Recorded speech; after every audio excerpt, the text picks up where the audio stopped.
अध्याय 04 द्विघात समीकरण।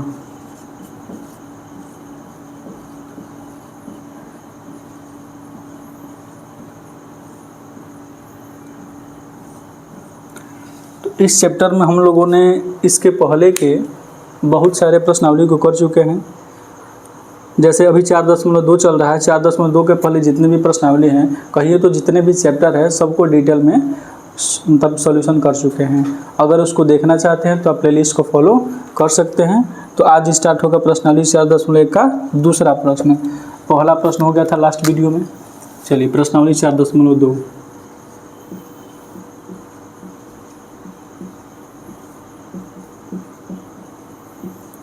दूसरा प्रश्न इसमें करना है। क्या दिया हुआ है? उदाहरण 1 में दी गई समस्याओं को हल कीजिए। अब एग्जाम्पल नंबर 1 देखना है। तो ये चलिए पहले पेज पे, इस चैप्टर के पहले पेज पे दिया हुआ है। दूसरा पेज पे दिया, देखिए। निम्न स्थितियों को गणितीय रूप में व्यक्त कीजिए। स्थिति क्या दिया है? जॉन और जीवंती दोनों के पास कुल मिलाकर 45 कंचे हैं। कितने कंचे हैं? 45।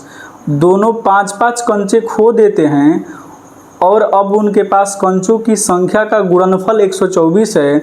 हम जानना चाहेंगे कि आरंभ में उनके पास कितने कितने कंचे थे। तो इस एग्जाम्पल में 2 सवाल दिए हैं, तो इसमें से हम पहला करते हैं। देखिए दूसरे का हम पहला कर सकते हैं। तो माना जॉन के पास कंचों की संख्या x है। कंचों की संख्या कितना है? तो x है, बराबर x। अब देखिए जॉन और जीवंती दोनों के पास मिलाकर कितने कंचे थे? 45। तो 45 में अगर जॉन के पास x हो गए तो जाहिर सी बात है कि इस 45 में से कितना कम हो गए? x कम हो गए। अब ये जो बचे वो किसके पास होंगे? जीवंती के पास में होंगे। और इतना किसके पास हम मान लिए हैं? जॉन के पास में। फिर से सुनिए, जब कंचे थे 45 और 45 में मान लिए हैं, क्या माने हैं कि जॉन के पास कंचों की संख्या x है। इनके पास जब x है तो 45 में से कितना कम हो गया? x। तो ये जो बच गया वो किसके पास है? जीवंती के पास। तो लिख सकते हैं कि जीवंती के पास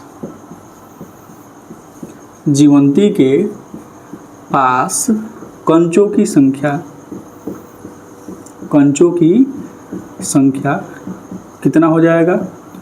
तो ये हो जाएगा 45 माइनस x। अब बोला क्या है प्रश्न में? दोनों 5-5 कंचे खो देते हैं और अब उनके पास कंचों की संख्या का गुणनफल 124 है। तो अकॉर्डिंग टू क्वेश्चन दोनों 5-5 कंचे खो देते हैं। सवाल में लिखा है ना, देखिए दोनों 5-5 कंचे खो देते हैं।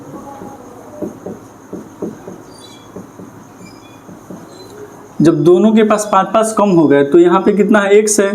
तो x में से कितना कम कर लीजिए? 5।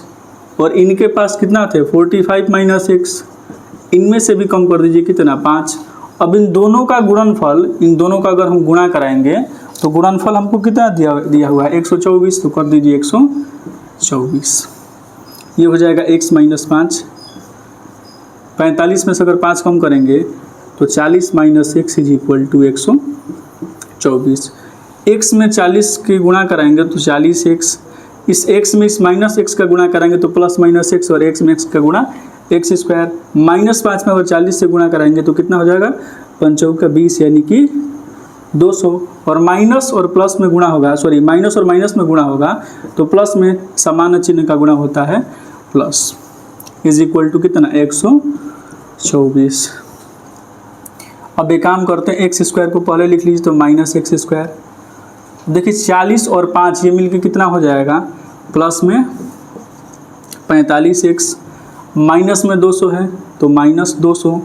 जब इसको इधर लेके आएंगे तो ये भी माइनस में कितना हो जाएगा? 124 बराबर में 0। तो minus x square plus 45x और माइनस में 200 और ये मिलके कितना हो जाएगा? 324 हो जाएगा बराबर 0। अगर माइनस में सब में मल्टीप्लाई करा देंगे तो जो माइनस वाला है वो सब क्या हो जाएगा? प्लस में। और प्लस वाला हो जाएगा वो माइनस में, प्लस में 324 बराबर 0। ये आपका हो गया आंसर। क्यों? क्योंकि बोला है कि गणितीय रूप में बस व्यक्त करके हमें छोड़ देना है। फिर से सुनिए कि जॉन के पास कंचों की संख्या कितनी थी? x, और जीवंती के पास कंचों की संख्या 45 माइनस x। दोनों के पास 5-5 कंचे खो देते हैं, यानी x में से भी 5 कम हो गया, और इस 45 माइनस x में भी कितना कम हो गया? 5 कम हो गया। अब इन दोनों का गुणनफल दिया था 124, अभी x माइनस 5 हो गया, 45 में से 5 कम किए 40 माइनस x, जब इन दोनों का गुणा कराए और हल किए तो यह हमें मिल गया। देखिए यहाँ पे माइनस में है x स्क्वायर, यहाँ पे भी छोड़ देंगे तो गलती नहीं खा जाएगा, लेकिन अगर माइनस से सब में मल्टीप्लाई करा देंगे तो माइनस वाला प्लस और प्लस वाला माइनस में बदल जाएगा। ये हो गया आपका आंसर। आया समझ में? नोट करिए इसे।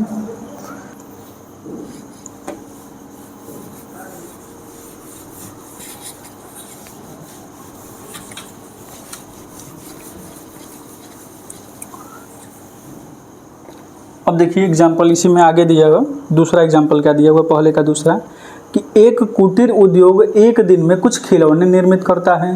प्रत्येक खिलौने का मूल्य 55 में से एक दिन में निर्माण किए गए खिलौनों की संख्या को घटाने से प्राप्त संख्या के बराबर है। किसी एक दिन कुल निर्माण लागत कितना है? 750 रुपया थी। हम उस दिन निर्माण किए गए खिलौनों की संख्या ज्ञात करना चाहेंगे। तो चलिए मान लेते हैं कि माना एक दिन में निर्मित खिलौनों की संख्या x है। माना उस दिन लिखिए, फिर ऐसे लिख दिए, एक दिन में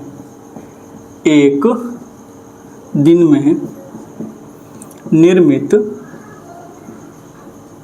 खिलौनों की संख्या या खिलौने की संख्या x है, संख्या बराबर x। इतना खिलौना एक दिन में बना हुआ है, x खिलौना। अब आगे क्या दिया है कि प्रत्येक खिलौने का मूल्य 55 में से एक दिन में निर्मित किए गए खिलौने की संख्या को घटाने से प्राप्त होता है। यानी 55 में से एक खिलौने का मूल्य अगर यहाँ पे हम निकालना चाहें, देखिए प्रत्येक खिलौने का मूल्य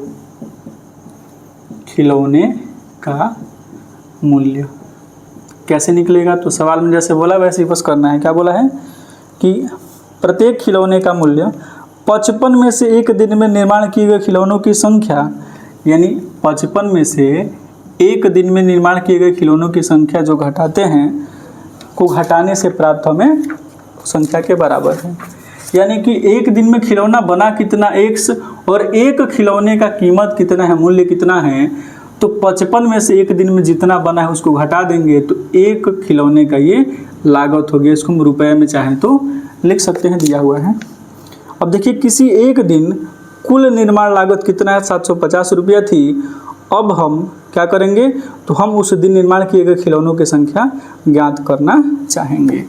अब आप खुद बताइए, जैसे कि कहीं पे पेन कलम बन रहा है, क्या बन रहा है? पेन। 3 रुपया का एक पेन बन रहा है, और पेन मान लीजिए 5 बना है। कितना पेन बना? 5 पेन बना है। तो एक पेन 3 रुपया का है, तो 5 पेन जब बना होगा तो कितना पैसा लगा होगा? तो जाहिर सी बात है 5 और 3 में मल्टीप्लाई करेंगे 15 निकलेगा। यही 15 हुआ वो 5 पेन का बनने में खर्च हो गया।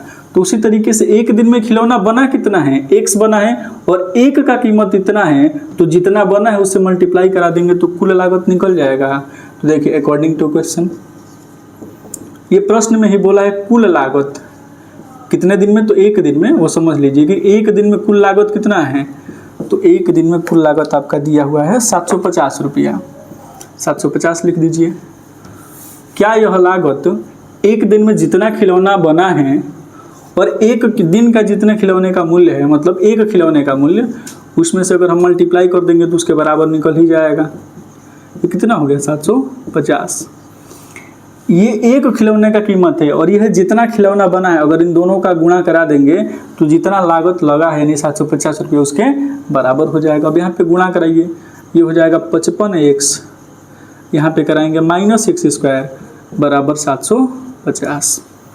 अच्छा देखिए इस माइनस x स्क्वायर को हम उस साइड लेके चले जा रहे हैं, तो उधर लेके चले जाएंगे, अगर इधर लिख देते हैं 0, ये जब उधर गया तो x स्क्वायर प्लस में हो जाएगा। ये 55 इधर है तो प्लस में साइड चेंज कराएंगे तो माइनस में 55x लिख देंगे, और ये इधर ही है तो प्लस में 750, या इसको ऐसे भी लिख सकते हैं x square minus 55x plus में 750 बराबर 0। बस ये आपका आंसर आ गया। फिर से सुनिए, कोई एक कंपनी है बोला है ना, क्या बोला है, कुटीर उद्योग है, कोई एक कुटीर उद्योग है, एक दिन में कुछ खिलौने बनाता है। कितना खिलौना, तो हम मान लीजिए कि एक दिन में एक खिलौना बना है। अब बोला है कि एक दिन में एक खिलौने की लागत क्या है, तो 55 में से जितना खिलौना बना है ना उसकी संख्या को घटा दीजिए। तो 55 में से जितना खिलौना बना उसको घटा दिए तो एक खिलौने का कीमत निकल गया। अब एक खिलौने की कीमत में अगर खिलौनों की संख्या से गुणा करा देंगे तो कुल लागत निकल जाएगा, और कुल लागत सवाल में दिया था 750। इसको बराबर कर दिया। अब देखिए इसमें मल्टीप्लाई जब करेंगे तो 55x, x में x का माइनस में x स्क्वायर, क्योंकि यहाँ पे प्लस है माइनस है, विपरीत चिन्ह का गुणा कराने पर माइनस होता है, बराबर 750। अब इस पूरे को हम उधर लेके चले गए, जैसे माइनस में एक्स स्क्वायर है, साइड चेंज होगा तो प्लस में एक्स स्क्वायर, ये 55x प्लस में साइड चेंज होगा तो माइनस में 55x, और ऑलरेडी इधर था तो प्लस में 750 बराबर 0। इसको ऐसे लिखिए या पूरे साइड को इधर लाकर उधर 0 लिख दीजिए, कोई इसमें अंतर नहीं होता है। तो उम्मीद करते हैं कि ये प्रश्न दोनों आपको समझ में आए होंगे। इरेज कर दे रहे इसको।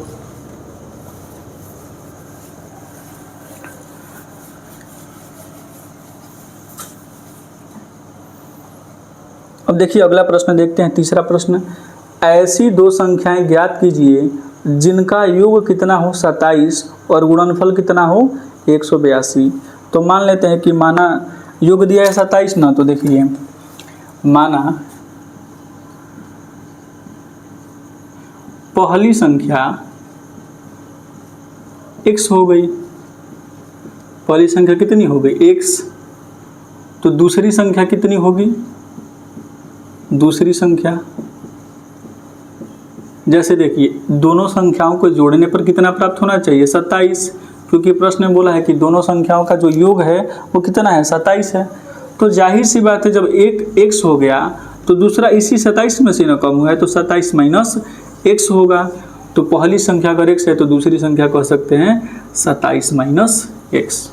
कोई दिक्कत इसमें। अब आगे देखते हैं कि इन दोनों का गुणनफल कितना है 182 है, दोनों का गुणनफल 182 है अकॉर्डिंग टू क्वेश्चन।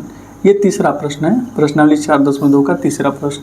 अब गुणा कराइए, x में 27 माइनस x का अगर गुणा कराएंगे तो ये दिया है 182। अब 27 में x से गुणा होगा 27x, और प्लस और माइनस का गुणा माइनस में x स्क्वायर बराबर 182। अब x स्क्वायर को जब उधर लेके गए x स्क्वायर, ये उधर गया माइनस में 27x, ये ऑलरेडी इधर ही है प्लस में 182। जब सब एक साइड हो गया तो बराबर 0 हम लिख ही सकते हैं। अब यहाँ पे इसको कैसे हल करते हैं, तो मध्य पद को तोड़ते हैं। कैसे तोड़ते हैं, तो x स्क्वायर का जो भी गुणांक हो इसका गुणा कराते हैं 182 में। तो यहाँ पे गुणांक इसका 1 है, 1 में 182 से गुणा कराएंगे 182 आएगा। ठीक। अब यहाँ पे देखिए माइनस 27 दिया हुआ है, तो ऐसी दो संख्याएं हमें निकालना होगा कि गुणा करे तो 182 आए और उसको जोड़े घटाए तो कितना है माइनस में 27 है।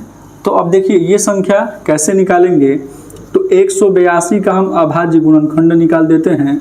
तो 2 से ये कट जाएगा, 2 9 18, 2 1 2।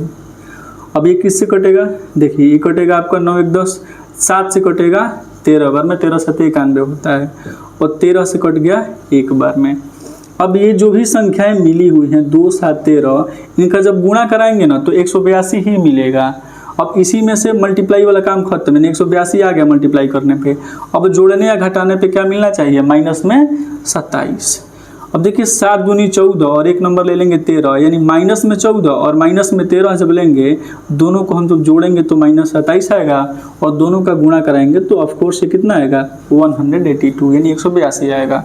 तो इसको ऐसे तोड़ सकते हैं, एक्स स्क्वायर माइनस में 14 है x, माइनस में 13 है x, प्लस में 182 बराबर 0। ठीक। इन दोनों में देखिए x कॉमन है, x कॉमन ले लेंगे तो एक x बाहर गया, एक x बच गया। यहाँ से x बाहर गया तो क्या बचा, माइनस में 14 बचा। अब देखिए यहाँ पे x है, दूसरा ब्रैकेट जो बनता है वहाँ पे भी एकदम ऐसा ही बनना चाहिए। तो यहाँ पे बस x दिया है, x के साथ में -13 है ना, तो -13 को जब कॉमन लेंगे तो यहाँ पे x हो गया। माइनस और प्लस, यानी प्लस कब बनेगा, जब यहाँ भी माइनस रहे तब। देखिए माइनस माइनस का गुणा कराने पे प्लस हो जाता है। अब यहाँ पे 13 है ना, तो जाहिर सी बात है कि यहाँ पे क्या होगा, 14 ही होगा। अब एक ब्रैकेट में हो जाएगा x माइनस 14 और दूसरे ब्रैकेट में हो जाएगा x माइनस 13 बराबर 0। तो x माइनस 14 बराबर 0, तो x बराबर 1 मिल गया 14 और x माइनस 13 बराबर 0, तो x का मान कितना आ गया, x का मान आ गया 13। ठीक, अब लास्ट में देखिए, इन्हीं संख्याओं के बारे में हमसे पूछा था ना, तो लिखेंगे अतः पहली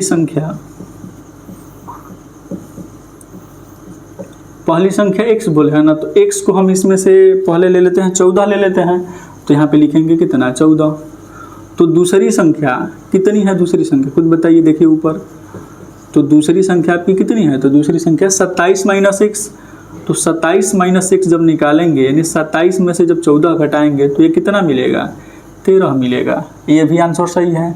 अगर आप 13 लेंगे तो यहाँ पे एंड ये भी लिख सकते हैं, पहली संख्या यानी कि x का मान वहाँ पे 14 लिए थे ना, यहाँ पे क्या ले लेंगे, अब 13 ले लेंगे, तो 13 हो गया। तो दूसरी संख्या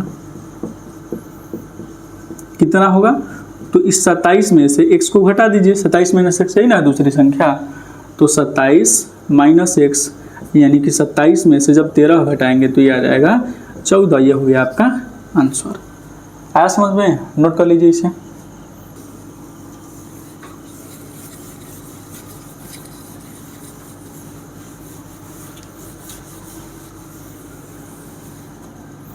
चलिए अब अगला प्रश्न देखते हैं, क्या दिया, दो क्रमागत धनात्मक पूर्णांक ज्ञात कीजिए जिनके वर्गों का योग कितना है, 365 है। दो क्रमागत धनात्मक पूर्णांक ज्ञात कीजिए जिनके वर्गों का योग कितना है, 365 है। तो मान लेते हैं, क्या मानते हैं, माना दो क्रमागत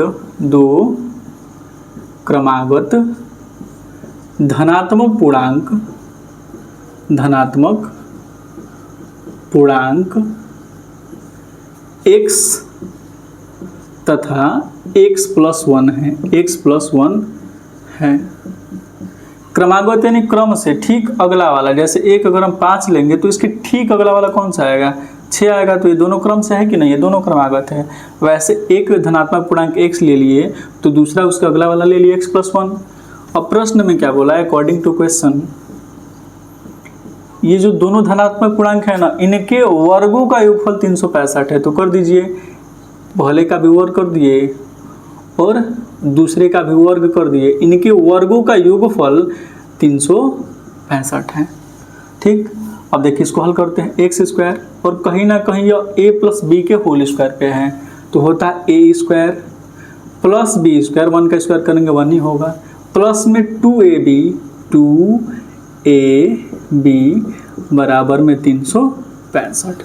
तो एक्स स्क्वायर मिल के कितना हो जाएगा, 2x स्क्वायर प्लस 1, ऐसे रन देते हैं। इन सब का जब गुणा कराएंगे तो प्लस में 2x होगा, इसको इधर लेके आएंगे, माइनस में 365 होगा बराबर में 0।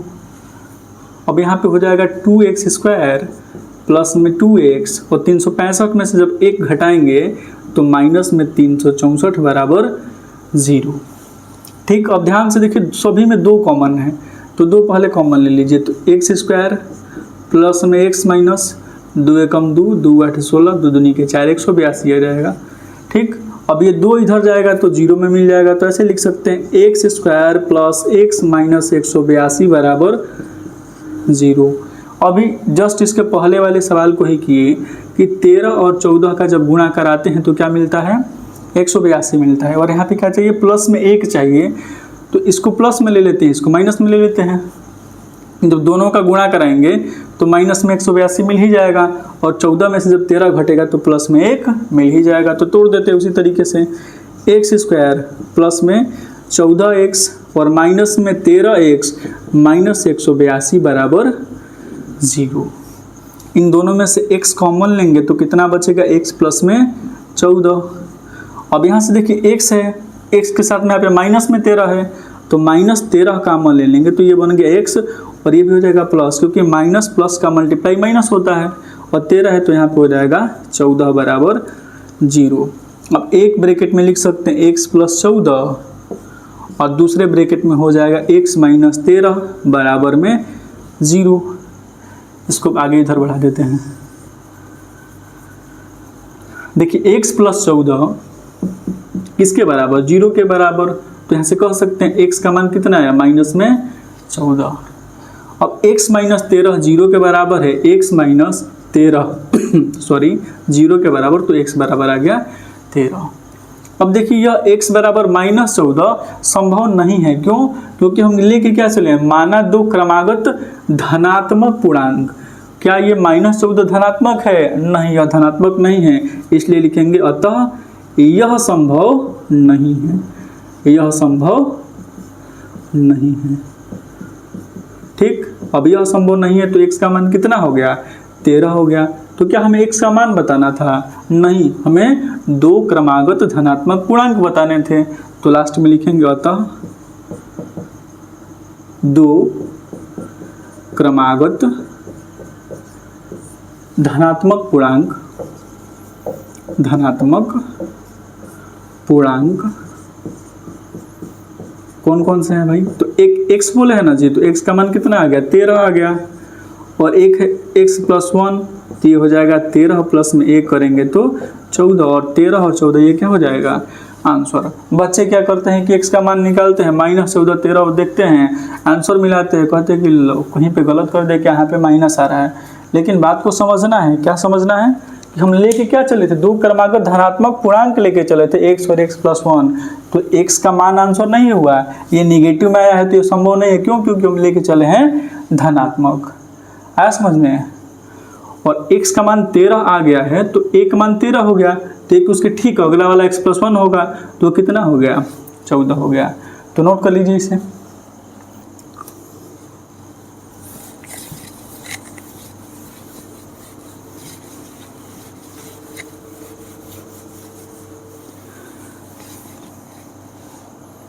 अब देखिए अगला प्रश्न देखते हैं। एक समकोण त्रिभुज की ऊंचाई इसके आधार से 7 सेंटीमीटर कम है। यदि कर्ण 13 सेंटीमीटर का हो तो अन्य दो भुजाएं ज्ञात कीजिए। तो समकोण त्रिभुज क्या होता है? तो ऐसा त्रिभुज जिसमें एक कोण कितने डिग्री का हो, 90 डिग्री का हो। ऐसा त्रिभुज जिसमें एक कोण कितने का हो, 90 डिग्री का। तो पहले समकोण त्रिभुज बना लेते हैं हम। देखिए ये 90 डिग्री, 90 डिग्री के सामने वाली जो भुजा होती है ना, इसे हम कर्ण कहते हैं, और इसको हम बोल दे रहे हैं आधार, और ये हो जाएगा लंब कहिए, चाहे इसी को आप ऊंचाई कह दीजिए, दोनों में कोई अंतर नहीं है। ठीक, अब सवाल क्या बोला है? तो एक समकोण त्रिभुज की जो ऊंचाई है इसके आधार से 7 सेंटीमीटर कम है। ये जो ऊंचाई है या लंब है, आधार से कितना कम है, 7 सेंटीमीटर कम है। तो पहले आधार देख लेते हैं कितना है, मान लेते हैं। माना समकोण त्रिभुज, राइट एंगल ट्रायंगल इसे बोलते हैं, समकोण त्रिभुज का जो आधार है वो x सेंटीमीटर है। कितना है? x centimetre. कितना है? x centimetre. अब प्रश्न में क्या बोला है? ऊंचाई यहीं पे लिख देते हैं। समकोण त्रिभुज का जो ऊंचाई होगा इस आधार से 7 सेंटीमीटर क्या है, कम है, तो कर दीजिए कम। तो जो भी आधार दिया x, इसे से 7 सेंटीमीटर इसका क्या हो जाएगा, कम हो जाएगा ऊंचाई। और कर्ण दिया था क्या? हाँ, कर्ण दिया हुआ है। कर्ण कितना है? तो 13 सेंटीमीटर है। ये जो कर्ण दिया है वो कितना है, 13 सेंटीमीटर। ठीक, अब आप एक प्रमेय पढ़े होंगे, पाइथागोरस प्रमेय। इस त्रिभुज का नाम दे रहे हैं ABC। पाइथागोरस प्रमेय तो लिखेंगे त्रिभुज ABC में। पाइथागोरस प्रमेय क्या होता है कि जो कर्ण का स्क्वायर होता है, कर्ण का स्क्वायर यानी AB का स्क्वायर, लंब का स्क्वायर यानी AC का स्क्वायर, और प्लस में आधार का स्क्वायर यानी BC के स्क्वायर के बराबर होता है। ये कहाँ से लिखा? तो कहीं ना कहीं है PGT से, PGT यानी पाइथागोरस थ्योरम से। ए बी के जगह पे कितना लिख सकते हैं, तो ए बी के जगह पे हम लिख सकते हैं 13, तो 13 का स्क्वायर कर दीजिए। ए सी के जगह पे कितना लिख सकते हैं, तो ए सी के जगह पे x माइनस 7 लिख सकते हैं, तो x माइनस 7 का स्क्वायर लिख दीजिए। प्लस में बी सी के जगह पे x लिख सकते हैं, तो x का स्क्वायर। 13 का स्क्वायर, 13 में 13 से गुणा कराएंगे तो 169 मिलेगा। और ये a माइनस बी का होल स्क्वायर है तो होगा a स्क्वायर प्लस में b स्क्वायर माइनस 2 है, अभी तो माइनस 2ab और प्लस में हो जाएगा x स्क्वायर। 169 ठीक है, ऐसे रन दीजिए। x स्क्वायर 2 बार है तो क्या ये मिलके 2x स्क्वायर बन जाएगा, तो हाँ बन जाएगा। 7 का स्क्वायर जब करेंगे तो प्लस में 49 हो जाएगा क्या, अब इन दोनों का सब गुणा करेंगे तो 7 दूनी 14, तो माइनस में 14x। अब देखिए इसको क्या करते हैं, 2x स्क्वायर पहले लिख लीजिए, माइनस में 14x लिख लीजिए, प्लस में 49 लिख लीजिए। अब इसका साइड चेंज कर देते हैं, उस साइड लेके चले जाते हैं, तो माइनस में 169 और बराबर में 0 हो ही जाएगा। अब देखिए 2x स्क्वायर माइनस 14x, इनको जब घटाएंगे ना, देखिए 169 में से जब 49 घटाएंगे तो आएगा माइनस में 120 बराबर 0। अब इन सब में से कितना कॉमन है, 2 कॉमन लेंगे तो बचेगा x स्क्वायर माइनस में 2 7 14 और 60 दूनी 120 बराबर 0। अब ये 2 इस 0 में जाके 0 में मिल जाएगा, यानी लिख सकते हैं x स्क्वायर माइनस में 7x और माइनस में 60 बराबर 0। अब इसको हल कर देना है। हल कैसे करेंगे, इन दोनों का गुणा करिए, किन का, तो x स्क्वायर का गुणांक 1 है तो 1 का गुणा माइनस 60 में करेंगे तो माइनस 60 ही आएगा, और x का गुणांक माइनस 7 है तो माइनस 7 लिख दीजिए। अब ऐसी दो संख्याओं का गुणा कराइए कि 60 आ जाए और उसे जोड़ने पे कितना आ जाए, माइनस 7 आ जाए। तो ऐसी संख्या कौन कौन सी मिलेंगी, तो देखिए 12 और 5, 12 और 5, अगर माइनस 12 और प्लस 5 लें, इन दोनों का गुणा करेंगे तो 12 5 60 और प्लस माइनस का गुणा माइनस में होता है। अगर माइनस 12 प्लस 5 करेंगे तो माइनस में 7 आएगा, तो बस इसे तोड़ दीजिए। किसको तोड़ेंगे, तो मध्य पद को ही तोड़ा जाता है। तो माइनस में 12x और प्लस में 5x माइनस में 60 बराबर 0। अब यहाँ पे क्या करेंगे, तो देखिए इसमें से x कॉमन लेंगे तो ये बन गया x माइनस 12। अब इसमें प्लस में 5 अगर कॉमन लेंगे तो 5 बाहर गया तो x बचा और 12 पचे 60, तो माइनस में 12 बराबर 0। ठीक, अब देखिए एक ब्रैकेट में हम लिख सकते हैं x माइनस 12 और दूसरे ब्रैकेट में लिख सकते हैं x प्लस 5 बराबर 0। अब यहाँ पे x माइनस 12 बराबर 0 हो गया तो x का मान आ गया 12, और x प्लस 5 बराबर 0 तो x का मान आ गया माइनस में 5। क्या ये माइनस वाला संभव होगा, नहीं संभव नहीं होगा। क्यों संभव नहीं होगा, क्योंकि त्रिभुज की कोई भी भुजा कभी ऋणात्मक नहीं हो सकती है। तो लिखेंगे कि अतः यह संभव नहीं है, यह संभव नहीं है। हमसे 2 भुजाएं पूछा था जो शेष थी, जैसे कर्ण 13 दिया था ना, लंब या ऊंचाई और आधार हमसे पूछा था, तो इसकी आधार लिख लेते हैं, त्रिभुज का आधार। तो लास्ट में लिखेंगे सब करने के बाद, अतः त्रिभुज का आधार या समकोण त्रिभुज का आधार, समकोण त्रिभुज का आधार।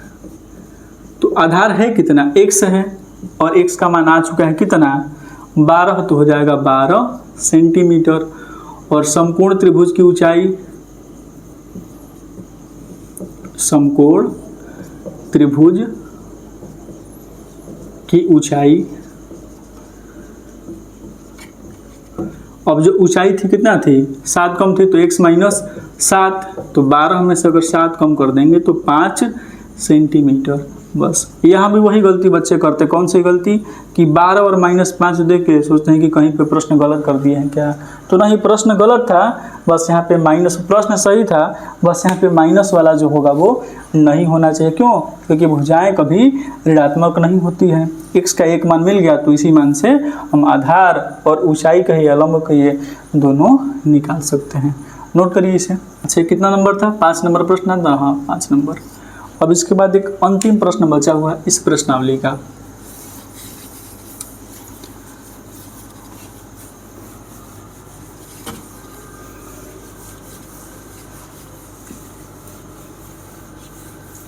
अंतिम प्रश्न जो उदाहरण किए थे ना, दूसरा का दूसरा वाला उसी के जैसा मिलता जुलता है। ये पेपर में आया हुआ है, बहुत बार आया हुआ है। देखिए, एक कुटीर उद्योग एक दिन में कुछ बर्तनों का निर्माण करता है। एक विशेष दिन यह देखा गया कि प्रत्येक नग की निर्माण लागत, नग यानी प्रत्येक बर्तन की जो निर्माण लागत है, उस दिन के निर्माण किए गए बर्तनों की संख्या के दोगुने से 3 अधिक थी। ठीक, यदि उस दिन कुल निर्माण लागत 90 थी तो निर्मित बर्तनों की संख्या और प्रत्येक नग की लागत ज्ञात कीजिए। तो निर्मित बर्तनों की संख्या हम मान लेते हैं कितना है, x है। अंतिम प्रश्न है 6 नंबर। तो माना एक दिन में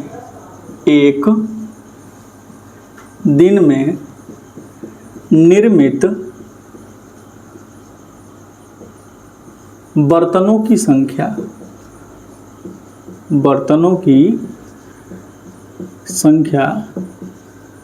कितना, x मान लेते हैं, तो बराबर x। ठीक, अब प्रत्येक बर्तन की लागत, प्रत्येक बर्तन या इसी को नग बोल दीजिए, आर्टिकल्स, नग की जो लागत है वो कितना, प्रश्न में जो बोला वैसे ही करना है। प्रश्न में क्या बोला है कि प्रत्येक नग की निर्माण लागत जो है उस दिन के निर्माण किए गए बर्तनों की संख्या के दोगुने से 3 अधिक थी। यानी जितना भी बर्तन उस दिन बना है ना, उसका दुगुना कर दीजिए। इस दुगुने से 3 अधिक क्या हो जाएगा, तो प्रत्येक नग या बर्तन की निर्माण लागत। अब आगे देखते हैं, आगे क्या बोला है कि यदि उस दिन की कुल निर्माण लागत 90 थी तो निर्मित बर्तनों की संख्या और प्रत्येक नग की लागत ज्ञात कीजिए। देखिए प्रश्न में अकॉर्डिंग टू क्वेश्चन, अब प्रश्न में क्या बोला है, तो प्रश्न में ये बोला है कि कुल लागत जो है वो 90 रुपये थी। कुल जो लागत थी वो कितना थी भाई, तो कुल लागत थी 90। हाँ 90 की दिया है, 90 रुपया। अब ये देखिए एक दिन में बर्तन कितना बना है, x बना है। एक दिन में बर्तन कितना बना है, x, और एक बर्तन में इतना पैसा खर्चा लगा है 2x प्लस में 3। तो अगर इनकी संख्या और एक दिन में जितना बर्तन बना है वो इन दोनों का मल्टीप्लाई करा देंगे तो कुल लागत निकल जाएगा। जैसे वो पेन वाला एग्जांपल लिए थे, तो इन दोनों का अगर गुणा करा देंगे, x में 2x प्लस 3 का मल्टीप्लाई करा दिए तो कुल लागत निकल गया। x क्या है, तो जितना बर्तन बना है, जैसे मान लीजिए अगर 5 बर्तन बना रहेगा तो ये बर्तनों की संख्या हो गई। अगर एक बर्तन मान लेते हैं एग्जाम्पल के लिए कि 2 रुपये में बनते हैं, तो 5 बना है तो 5 दूनी 10, यानी कि एक बर्तन की लागत और बर्तनों की संख्या से अगर गुणा कराएंगे तो कुल लागत निकल जाएगा। वैसे ही यहाँ पर भी कुल लागत है 90 और एक दिन में निर्मित बर्तनों की संख्या 1 है और एक की लागत 2x प्लस 3 है, तो दोनों का गुणा करा दिए तो आ गया 90। अब आगे देखते हैं, यहाँ पे मल्टीप्लाई कराएंगे 2x स्क्वायर प्लस में 3x बराबर 90। तो 2x square plus 3x minus में 90 बराबर 0। अब इन दोनों का गुणा करें, 90 दूनी 180 हो जाएगा। तो गुणा कराने पे माइनस में 180 और जोड़ने पे या घटाने पे कितना आना चाहिए, 3 आना चाहिए। अब कैसे होगा, तो देखिए 180 का हम निकालते हैं अभाज्य गुणनखंड। तो 2 से कितना हो जाएगा 90, 2 से 45 बार में, 3 से 15 बार में, फिर 3 से 5 बार में और 5 से 1 बार में। इन सभी संख्याओं का गुणा कराने पे तो कितना मिलेगा 180, बस जोड़ने घटाने पे 3 आना चाहिए। ठीक, अब देखिए यहाँ पे माइनस है तो एक नंबर प्लस में और दूसरा नंबर माइनस में होगा, या हो सकता है कि एक माइनस में और दूसरा प्लस में हो। चलिए देखते हैं इसी में से मिलेगा। 2 दूनी के 4 और 4 3 12, एक 12 ले लें और एक 5 3 15 ले लें, कुछ मिलेगा क्या, हाँ मिल गया। देखिए 2 दूनी के 4 और 4 3 12, ये 12 लिख दिए हैं और 5 3 15। अगर 15 में से 12 घटा दे तो 3 मिलेगा और 15 और -12 का जब गुणा करेंगे तो कितना मिलेगा, 90 मिलेगा, क्योंकि इन्हीं में से लिए, सॉरी 90 नहीं 180 मिलेगा, जो मिलना भी चाहिए। अब देखिए 2x² प्लस में 15x माइनस में 12x माइनस 90 बराबर 0। इसमें से बस x कॉमन है तो हो जाएगा 2x प्लस में कितना 15, ठीक। माइनस में यहाँ पे अगर 6 कॉमन लेंगे तो यहाँ पे 2 बच रहा है ना, तो 6 कॉमन लेंगे तभी 2 बचेगा, तो 2x और 15 छक्का 90, तो प्लस में कितना हो जाएगा 15 बराबर 0। अब देखिए 2x प्लस 15 एक ब्रैकेट में और एक ब्रैकेट में हो जाएगा x माइनस 6 बराबर 0। 2x प्लस 15 बराबर 0, तो 2x बराबर माइनस में 15, x बराबर माइनस में 15/2। यह संभव नहीं है, यह संभव नहीं है। ऐसा तो होगा नहीं कि माइनस में बर्तन बनेंगे, ठीक। x माइनस 100 बराबर 0, तो x का मान कितना हो गया 6 हो गया। अब देखिए हमसे क्या पूछा है कि निर्मित बर्तनों की संख्या बताना है और प्रत्येक बर्तन की निर्माण लागत बताना है, तो लास्ट में निकाल देते हैं। देखिए अतः निर्मित बर्तनों की संख्या, निर्मित बर्तनों की संख्या एक दिन में जितना भी बना हुआ है वो कितना है भाई x है, और x का मान आ चुका है प्रश्न में, हल करने के बाद 6 आ गया है। चलिए अब प्रत्येक बर्तन की लागत, तो प्रत्येक बर्तन की लागत कहिए चाहे निर्माण लागत कहिए, दोनों एक ही बात है। निर्माण लागत वो कितना है 2x प्लस में 3, तो 2x प्लस 3 करेंगे तो 2 और x का मान 6 है, तो 2 गुणे 6 प्लस में 3, 6 दूनी 12, 12 प्लस में 3, ये कितना आ जाएगा, ये आ गया आपका 15। ये हो गया आपका आंसर। उम्मीद करते हैं कि ये प्रश्न आपको समझ में आया होगा।